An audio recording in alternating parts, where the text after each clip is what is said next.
I'm Gaz, and this is Let's Play Endless Space, a sci-fi 4X strategy game in the same vein as Master of Orion, Galactic Civilization, Sins of a Solar Empire, that sort of thing.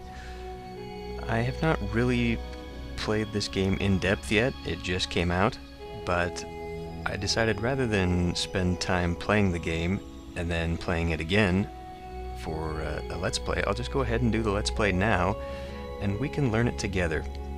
I have played a couple of hours, I guess you could say. So I've done pretty much everything but combat.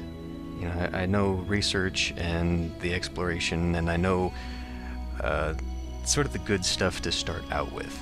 So let's go ahead and start.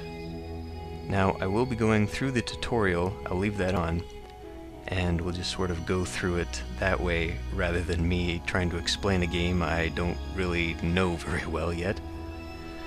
I imagine that this is one of those games that as time goes on it will be worth replaying, so we may just do that anyway. So the selection screen here at the beginning is very nice and clean, and over here you can see the type of galaxy you can set up. By default it is this spiral with 8 arms, which I think is a very nice setup because it gives you some branching off areas that are sort of closed off from everyone else. Start off with 3 computer opponents, normal age. I think rather than starting off in small, I'm going to go ahead and turn it to tiny because the game is just a little bit slow, at least at the beginning, and so I think it will make more compelling video to watch if we make it small.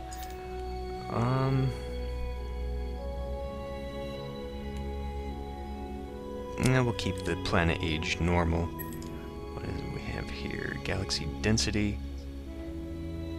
I think I'll just keep all that stuff. And let's see, advanced stuff over here. We'll keep all these conditions. I will turn the game speed to fast though, and I'm gonna do that because I think it will also help speed up the game for the video.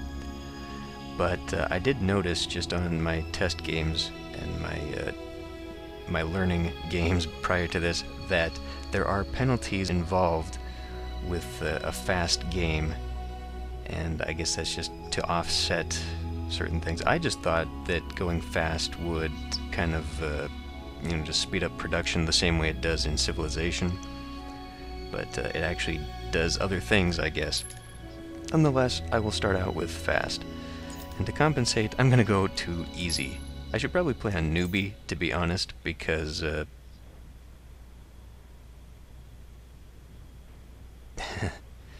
didn't see these tooltips before. I should really play on newbie because really I haven't even played this for a day yet, but we'll try easy. Okay, so over here we can pick our faction, and right now there are 9, and you can pick you can pick a random one, but you can also make your own, just mixing and matching everything here. You can't unfortunately customize your portrait yet. I don't know if they are actually going to put that in or not, but your portrait is based on the faction that you did base your own faction on. Yeah, that's fine. So let's go through the factions. First is the United Empire, which are the evil humans, and they're colonialist, wow, economic, military, so they're basically expansionists. They are dust impaired. Well, dust is one of the things that, it's one of the resources. We'll talk about that later. So, the counterparts to them are the Sheridan? No. Why don't we read the fluff? This whole video is just going to be reading anyway, so if you want to actually get into the gameplay, go ahead and skip to the next one. So the Empire is theoretically under the control of a central monarchy. However, the rate of expansion means that the society cannot be ruled that way effectively. In fact, the systems of the colonial diaspora are colonized by designated corporations who work hand in hand with the Ministry of Investment and Development. The Ministry of Security is involved as well due to the need for native and/or alien pacification, security forces, defense, and surveillance. Let's go over to the Sheridine, whatever. I imagine they're like the, oh god, what are they called? Those super awesome bodyguard militant factions from Dune. Oh man, the name escapes me. The Shardakar, or whatever the fuck. I don't know. One of you guys knows. I know you do. And you'll tell me, I'm sure. It would require several centuries of time travel to go, to find the origins of the military organization now known as the Sheridine Fleet. Originally a bodyguard at the time of the first emperors, over time the fleet grew to become commandos, special forces operatives, and finally a powerful clandestine force within the military of the United Empire. Almost a caste within the Imperial Navy, admission to the service of the Sheridine Fleet remains impossible to all but the most qualified candidates. In a society where money means everything, the fleet retains its image of professionalism. With several lucrative contracts from appreciative emperors, it has grown to have an economic power almost equal to its military reputation. And, if I'm not mistaken, it looks like they have exactly the same traits. In fact, I honestly could not tell you what the difference between these two factions is.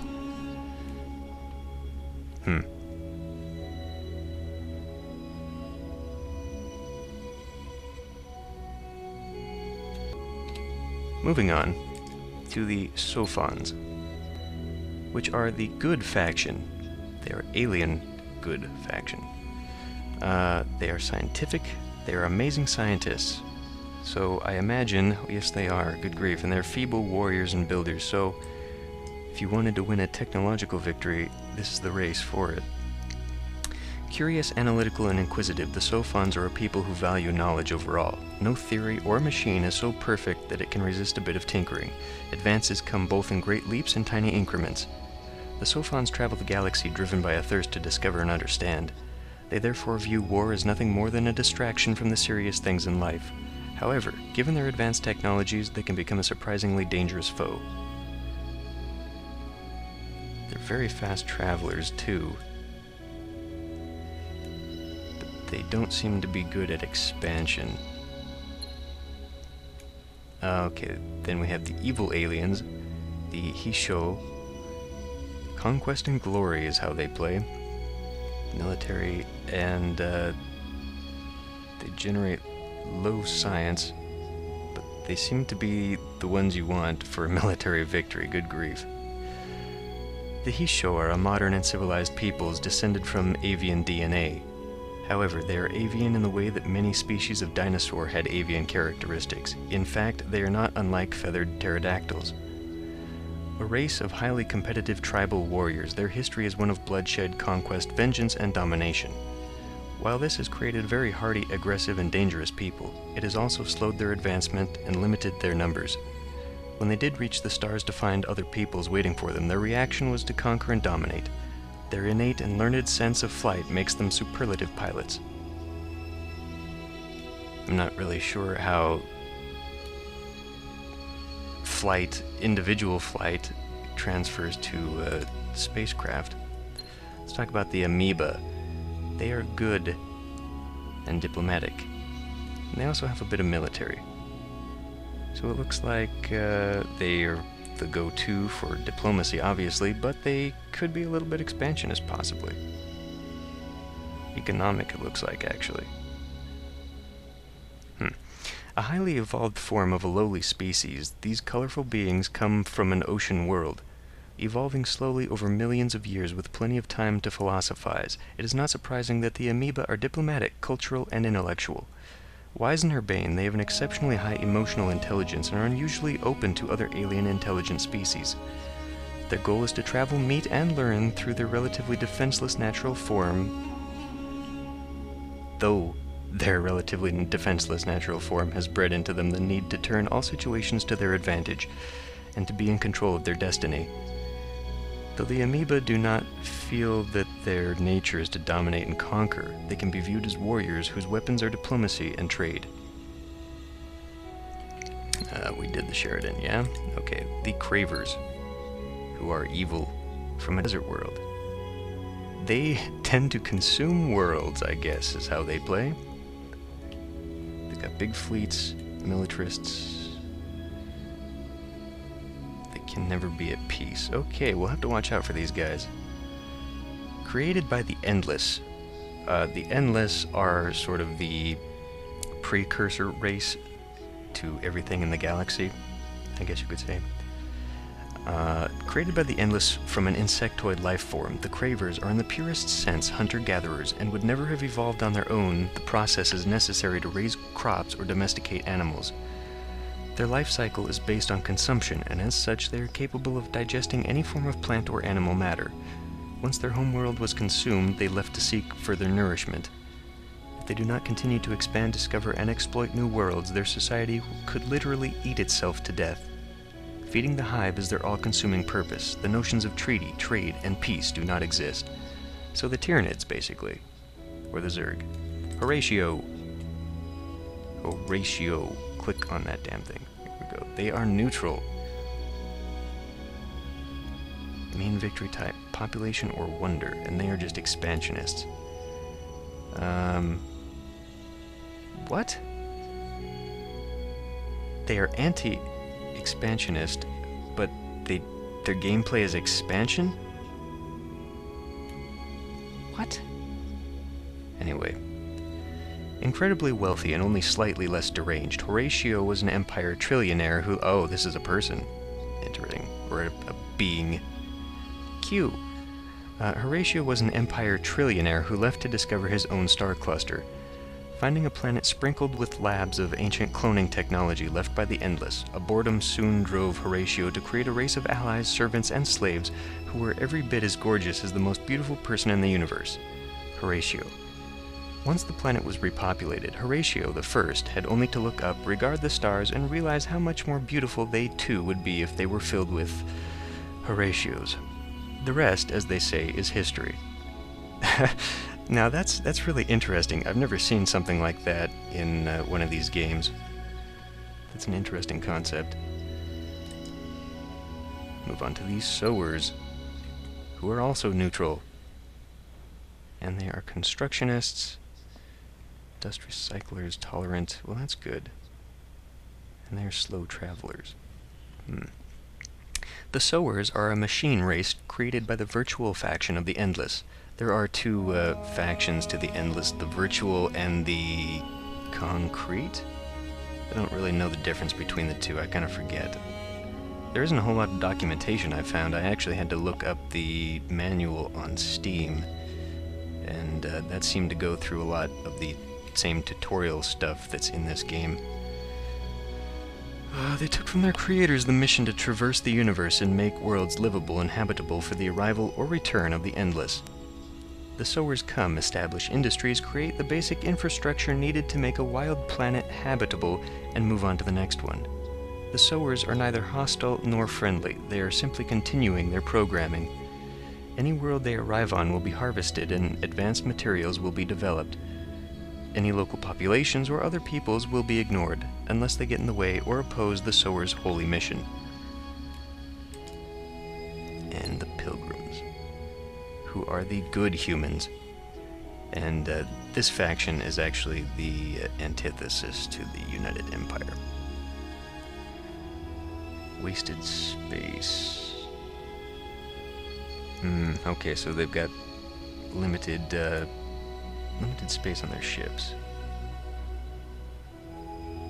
Which means that you are going to need more ships with this faction, I have a feeling. A group of scientists and explorers unhappy with the United Empire hijacked a mission to an outer planet and set up an independent government. They refused the heavy corporate hand of the Empire, preferring to eke out their living on the edge of known space. Aided by the Sophons, this splinter group grew to become the Pilgrims, Accustomed to orbital living and constant movement during the early years of their development, they had a proportionally greater contact and familiarity with artifacts and remnants left by the Endless. They have come to view the Endless in a religious light, and a goal of their society is to one day discover the planet from which the Endless originated. These guys kind of seem like, oh, who are they? From Neuromancer? Those, Rastafarians that live in orbit? Anyway, we're gonna play as the United Empire. Just because they seem to be the balanced one. We'll go against random everybody. And let's start. Now we get to sit through all the tutorial stuff. They're not so united, the planets of this united empire. It's more a gaggle of unruly imperial corporations run by insolent dukes. But their armies are strong, their economy is efficient, and their ships are powerful. I fear that they may be the ones who will finally unite or dominate the galaxy.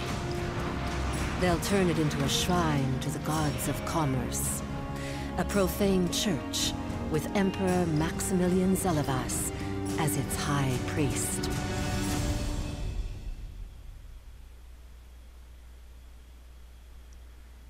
Alright, well, the frame rate is going to be a little bad. You can actually set the target frame rate in this game, which I think is fantastic. For me, I've got it set at 30, but with recording, I think we're going to get less than that. And that's just because of my computer. But I like the fact that you can set that, because it allows my aging computer to actually play this game, unlike, say, Sword of the Stars 2, which won't even run on my computer because I have XP. Welcome to a new game of Endless Space. This tutorial will guide you through a series of screens explaining the game mechanics. Okay, so you can disable that, but we're not going to. Let's go.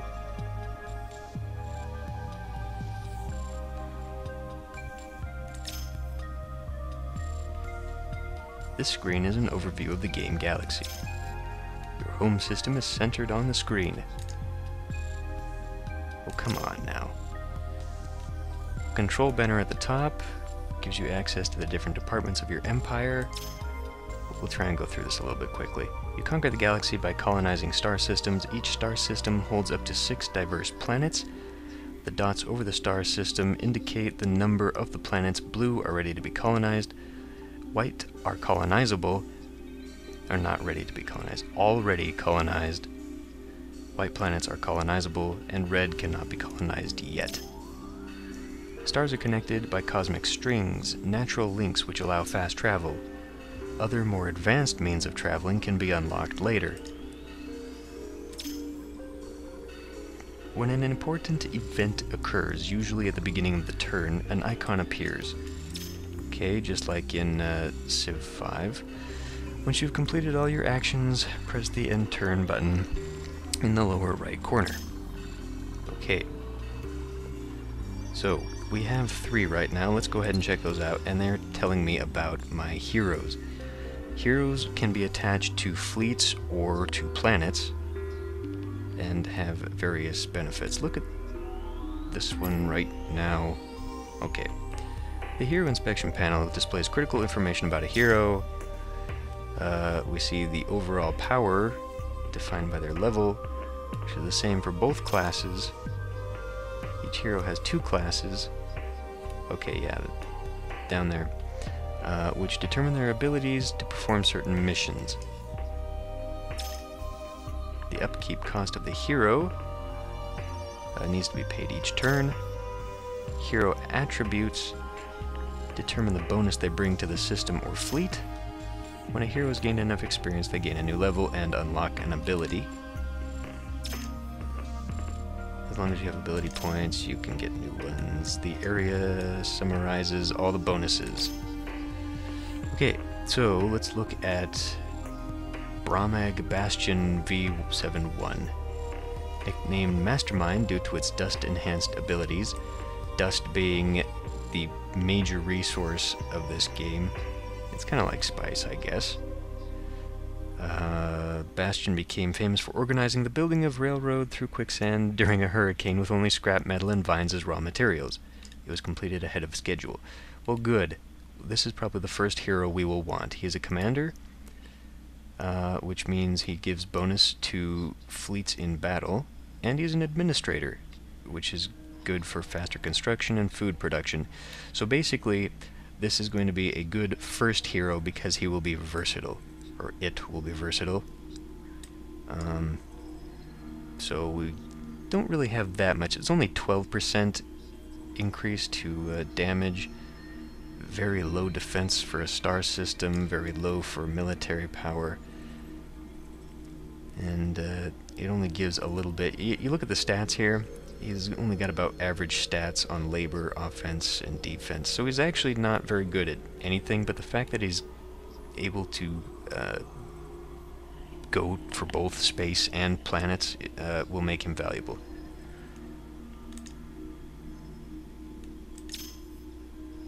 Who is the next one? Carta Val Class.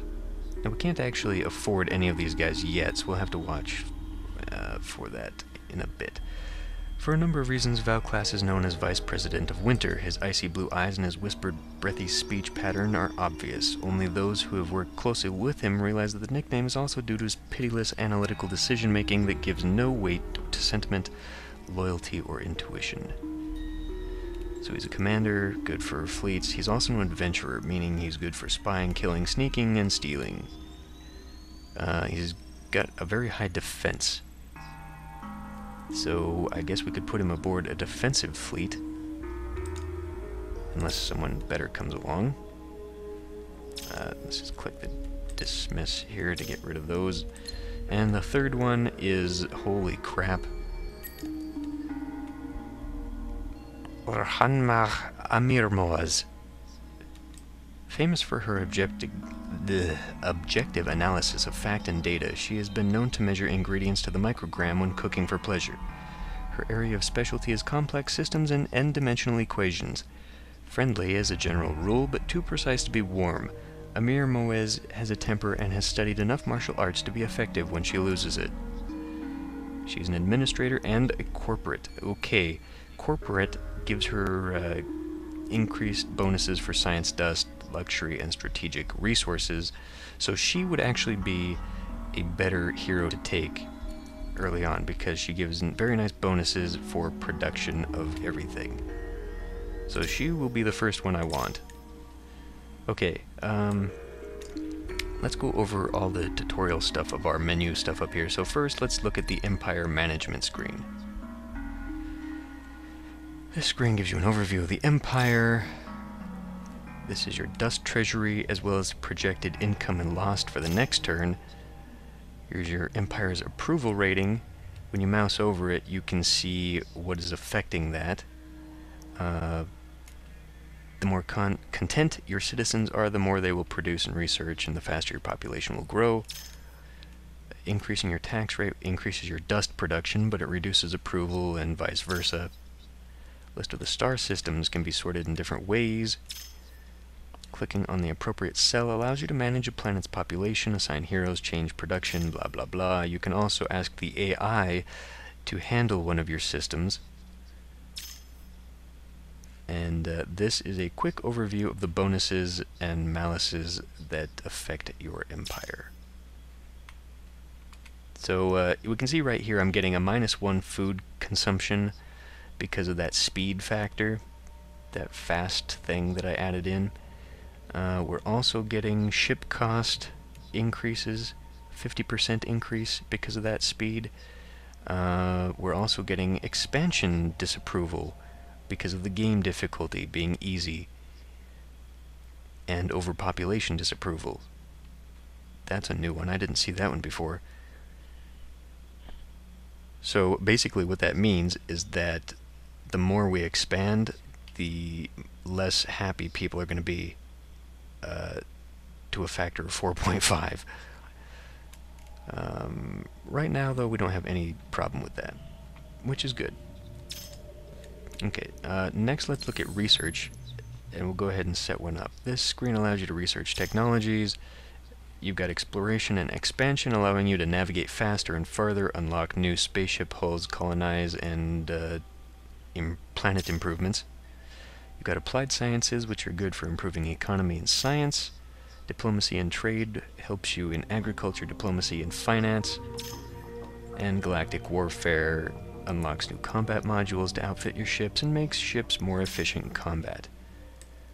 So when you click on a technology, you select it, and associated modules for research. Okay, you can consult your research rate and queued technologies, and you can zoom in.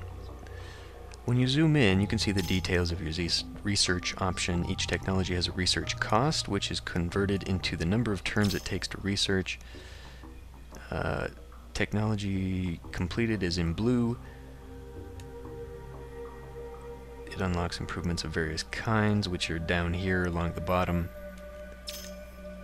Technologies are connected by dependencies. To research a technology, you must have discovered at least one technology connected to it. Technology currently being researched is surrounded by a green wave pattern. Other technologies in the research queue are colored in green. And some technologies are specific to the empire you play, and they have orange icons. If you're looking for a specific technology, you can actually use the little nifty search box down here. Now, like I said, I have not really played this game enough to know, first of all, what all of these do. I've really only looked in the first 2 tiers. And I don't really know what is good to start out with. But because the Empire seems to be an overall sort of rounded, expansionist, military, economic faction, the first thing I've started doing is going down this tree, the expansion and exploration tree. But before I choose a faction, or a research item here, I want to see what my planet system is. What planets we have here. The system screen shows star systems status and allows you to manage production. The names are up there, which you can change. Star systems produce 4 basic outputs: food, industry, dust, and science. Together they are known as FIDs.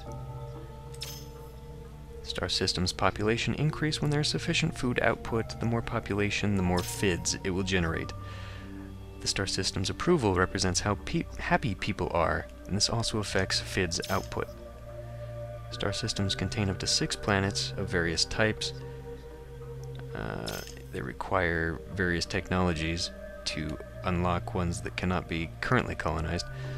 When you control more than one planet in a system, you can drag and drop population between them to optimize FID's output. In the development panel, you can add star system improvements, blah blah, or set up ships. Now that's an important thing. We should mention that it is a star system improvement. When you make an improvement, it affects every planet in the system. And so that sort of saves you from having to go micromanage every little planet and set up all the improvements, which is nice. I like that. Once a construction has been selected, it appears in the queue. Next. Oh, come on. Thank you. When the starship is built, it is stored in a hangar. Now that is something that I don't like. I guess when it's in the hangar, it doesn't cost upkeep. It's just sort of sitting there, collecting dust. But I have forgotten a couple of times when I've created something and I've overbuilt because I've just forgotten it's been hanging around in here and needed to be turned into a fleet before I could use it. And I guess in that sense, it's kind of like Armageddon Empires. They've got improvement upkeep costs. You can assign a hero. Right, like we just went through earlier. We know that we need that alien. She's going to be my first one. Luxury strategic resources are present. They can become available throughout the Empire. Yeah, that's really nice. So I guess you can see, like here in the example, they've got this resource called Quadrinix. And if, well, there's also one called Hydromeal here. and once you get those, they are accessible throughout everything in your empire. When you're at peace with at least one empire, trade routes are automatically created. A star system under blockade loses all trade routes. Okay, so here we are. And so let's see. My first one is a medium Terran planet with ionic crystals, which give me the effects of happiness. They will increase dust and science. And they give me a plus 60% ship movement on the Empire, which is very nice. Strange crystals emit ionic waves on similar frequencies to the brain waves of sentient beings. They can soothe and enhance brain activity, but when excited by certain subatomic particles, they interfere with both with mental activity and quantum computing devices. These are not too difficult to unlock. Ooh, we've also got an Arctic planet down here with pre-schism artifacts, which give me a bonus to buying out technologies or whatever I'm creating down here. That's very nice. Requires personal shielding to get to that. Okay, so I've got a Terran planet and an Arctic planet, and then I've got this methane one which has a moon. Moons have, I think they've got the chance to find like a temple or something, like hidden alien artifacts from the Endless. So we see up here though, if I did get that methane planet, it has 10 production, which is amazing. But you can also see just by mousing over the name the effects that these inhospitable planets have, and the methane planet gives a minus 20 to happiness. So that would not be... Whereas the Arctic one has a minus 10, but we can sort of use these artifacts to offset that and still get the bonus that they will provide. And this also gives bonus to science. So, that thing down there... Whoops, damn it. Well, we just went through all that. This thing, no exploitation, was flashing at me. And that basically means that you set up a specialty per planet, and it gives you a bonus. I'm thinking of starting off with evolved soils. You can change these. I think we want to work on expansion right away. I mean, you see the industry is less than food right now, but well, let's look at the heroes again. At the academy is where you hire and manage heroes. Right, so let's look at this one. Spect. Plus 12 to everything, so... Is growth more important? Well, we also have this heavy isotope refinery, which I can make because I guess I come with this N-way fusion plants unlocked, and that gives me the thing here, that improvement, and it also allows me to see titanium 70 as a strategic resource. So because that's already there, I think what I'll do is I'll set the planet to the agricultural evolved soils exploitation, and then I will set up heavy isotope refineries to come next. Okay, so moving on, let's check out the military. You can consult your military status on this view. Fleets present are in rows. When you select a single fleet by clicking it, the ships contained in the fleet are displayed, and you can drag and drop ships between fleets if they're in the same system. You can manage your fleets, rename them, etc., merge them together. If you disband a fleet, for instance, to reduce your empire upkeep, its ships will return to the hangar if the fleet orbits one of your star systems. Otherwise, they are scrapped. And you can use the retrofit button to upgrade ships or entire fleets to the latest revision of their ship design, which costs dust. Available ship design shows the current ship designs in your empire. Create new ship designs anytime, and should do so when a new ship class becomes available. When you select a ship design or a ship within a fleet, you'll see detailed information on its design. You can set up all the modules. The military power is a compound representation of a ship's combat strength, offense, and defense. Modules are organized in categories, and the total weight is summarized. When you're designing ships, certain hulls have a certain amount of tonnage, and you are then limited at what you can put in there based on the weight, combined weight of all those modules. And there's the modify button down there to adjust your stuff. Now we have 2 fleets in orbit right now. We have a scout and a colony ship. So I'm going to go ahead and look at that. Right now, I've got 3 connections. I've got one to a blue sun, which has warm, dry planets. Easily colonizable planets are less common. And then we've got 2 protostars, which have rare colonizable planets. So we have a slightly better chance of finding gas giants. So I'm going to go ahead and click on this panel for viewing fleets in galaxy view, spaceship symbol over there, and then you can see your fleets just like in the other panel. That you can select individual fleets displaying all the ships, drag and drop them. Right-clicking sends them to where they need to go. It also contains special actions up here. So like setting sentry around a planet or colonizing a planet. Let's see. We went the Alpha Fleet. Let's see. There we go. Let's rename this to Scout A, so that I know what it does.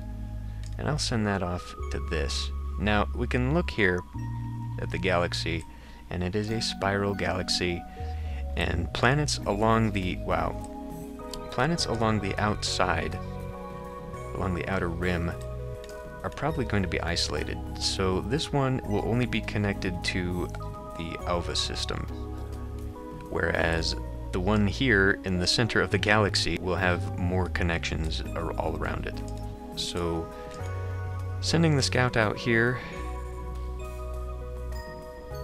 no, let's not do that. Let's send the scout to this protostar instead, which it could not reach, and we'll send the colony ship to check this out. I'm not sure if I will be colonizing it there, but if this one branches off in multiple directions, the scout moves much faster. Okay, let's finish up with the menus up here. Here's the diplomacy screen. Shows you diplomatic status with other empires and lets you make and break contracts. When you open it, you're front and center. Around you are the pedestals for other leaders. This bar in between, or this line in between, shows your status with them. War, Cold War, Peace, or Alliance. I think when you first meet a faction, the manual said that you are automatically in a Cold War unless you have the ability to negotiate peace or talk with them. You can click on another emperor to center them and then see their relations with other empires, and then you can select the detail and contact buttons that would have been over there. So we can see the overall overview here of the empire, showing its status with you, its attitude, its score, which indicates how far along they are, their bonuses, and how they win.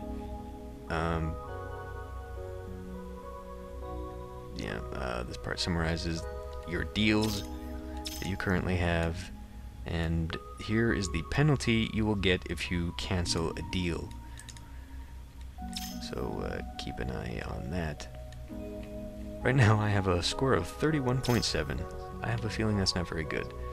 Okay, and we already went through the whole mercenary thing here. So let's go ahead and end the turn. Nope. What is this? End of turn warning. You have not selected any technology to research. What? Are you sure about that? I thought I did. Oh, no, I didn't. Right, because I was waiting to look.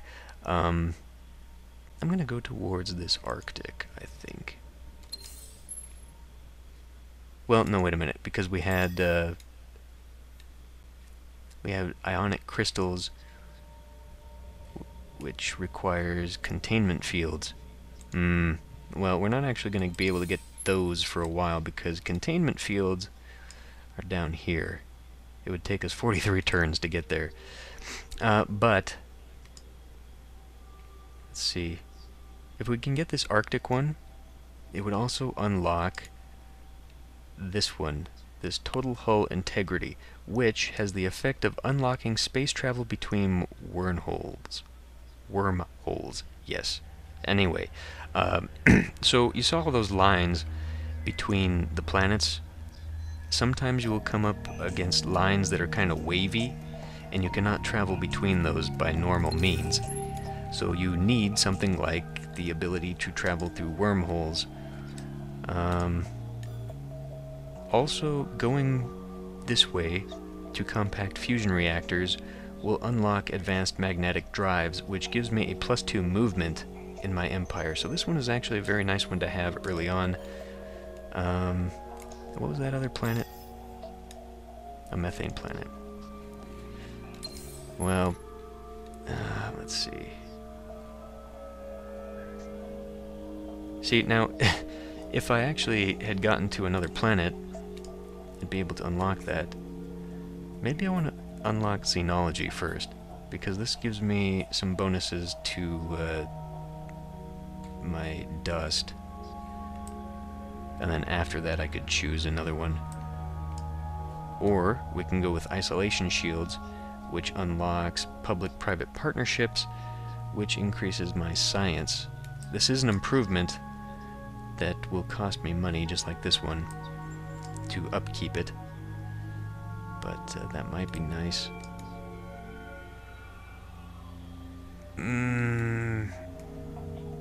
Well, I can change it next turn, so let's go ahead and just start with arid, just assuming that I'm going to find an arid planet. Because actually, if I had been paying attention, this would have told me what I am most likely to find. Okay, and we can hit this little button here to make everyone move. Okay, we've got Launica here. What does Launica have? Just go to it. Arctic and Tundra. This has rings that would give me dust and science. It's actually got a very nice science, so maybe we'll expand there. This is mineral poor, which affects everything, so there's no reason to want this one except it's got a moon and would be good for science. The Launica system kind of sucks. We'll just move along. So nothing there, and we will not get here until next turn. Alright, well.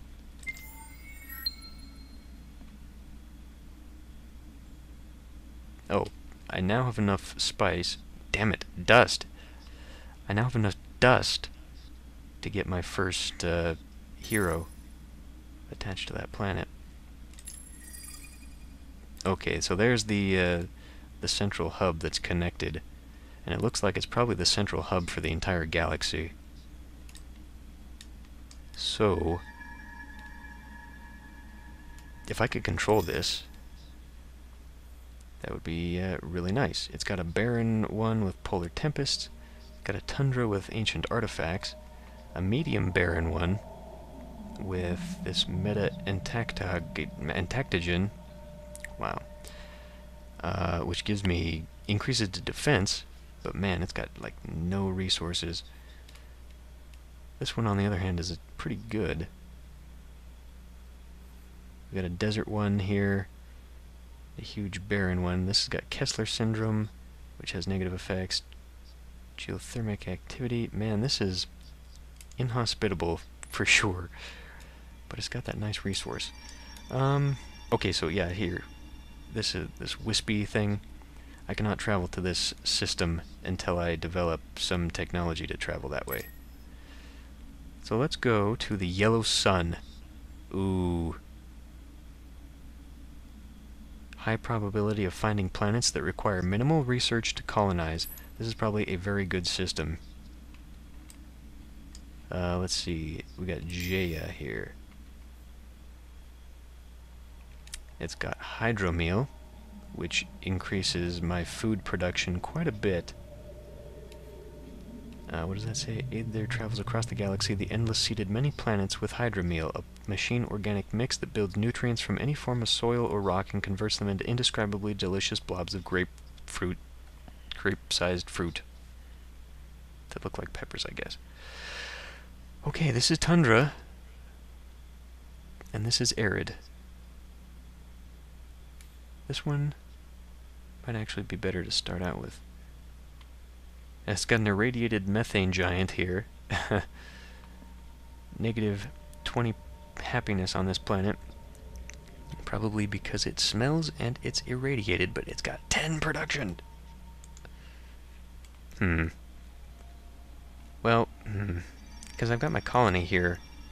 The thing is, though, that as soon as I put down another colony, people in the Empire are going to be unhappy because of the expansionist or anti-expansionist sentiment. Can I change this? It's got dust ruins, which gives me a plus 20 happiness and plus 3 dust production on the planet. Can I change that right now? No, I can't. It'll reset my... we may as well just learn this. I'll have to learn it anyway, I have a feeling. So let's just learn that. And we'll go... I really hate to waste that, though. Because I'd have to waste time sitting here. But whatever, we'll go there and there. And so we'll just leave this colony planet to sit here. Or colony ship to sit there. And I'm probably going to want another one. Anyway, so let's go ahead and put that in the queue. Now see here, I could, for 3... complete this, but it's going to turn on its next, or complete on its next turn anyway. But that reminds me, where are they? Yes, you are hired. Assigned to Alva. There we go. Now let's see the benefits of that. Oh, well, we'll see them next turn, I guess. Well, there's still more in terms of tutorials because they will pop up as we find new things, but I think for now, this is a good place to stop. I can check and make sure the game is actually viewable and that the frame rate isn't too terribly bad, and more importantly, that the size is something I can actually upload. So, anyway, I'll see you next time.